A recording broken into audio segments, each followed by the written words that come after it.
kira kurang lebih seperti itu ya. Jadi kondisinya memang masih belum baik ya. Tahu untuk kuartal pertama itu kan sudah mengalami kontraksi ya, dan kemudian tadinya kan kita berharap bahwa masalah wabah COVID-19 ini segera bisa turun ya, tetapi faktanya akan terus meningkat begitu, sehingga kemudian ada dua faktor yang menyebabkan. Satu, dari sisi daya beli yang menurun ya, oleh karena itu dari sisi demand side-nya mengalami perlambatan lagi ya. Kemudian dari sisi supply side juga demikian, karena kebijakan lockdown yang terjadi beberapa waktu lalu itu juga menyebabkan orang tidak bisa keluar begitu ya.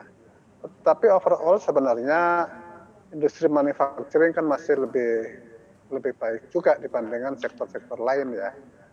Ya tentu kalau dibandingkan dengan telekomunikasi atau kimia itu mereka lebih baik, tetapi manufacturing masih semuanya mengalami kontraksi, tetapi juga tidak seburuk, masih ada yang lebih buruk lagi di sektor-sektor lain begitu.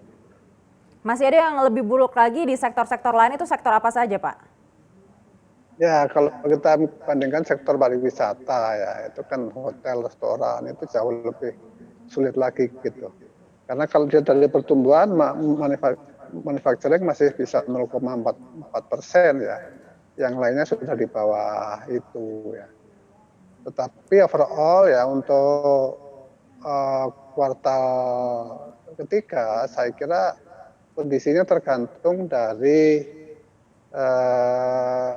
perkembangan COVID-19, seberapa jauh sebenarnya pemerintah bisa mengendalikan itu. Karena sesungguhnya kan persoalan ini bukan di ekonomi, persoalan ini ada di sektor kesehatan. Akibat dari kesehatan yang memburuk itu yang menyebabkan ekonomi tidak jalan. Oleh karena itu kalau kita ingin menjalankan ekonomi, maka sektor kesehatan ini harus betul-betul ditangani secara baik ya, agar orang kemudian bisa kembali bekerja dan kemudian orang bisa kembali berbelanja.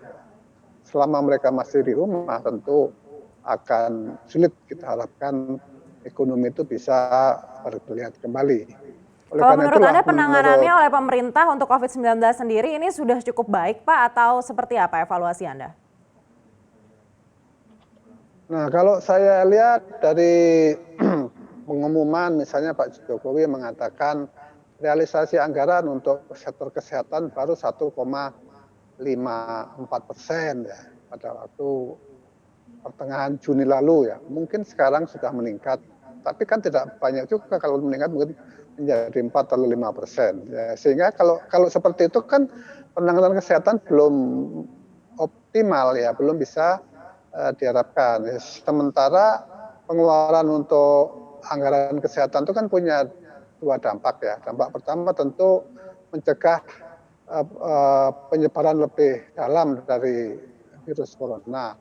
Yang kedua, pembelanjaan itu kalau kemudian juga disemprotkan untuk beli berbagai macam kebutuhan kesehatan, itu juga akan meningkatkan gairah ekonomi, tentu akan meningkatkan daya beli masyarakat. Ya. Oleh karena itu ini memang perlu segera didorong lebih cepat begitu. Kalau tidak nanti dua-duanya akan sulit. Ya.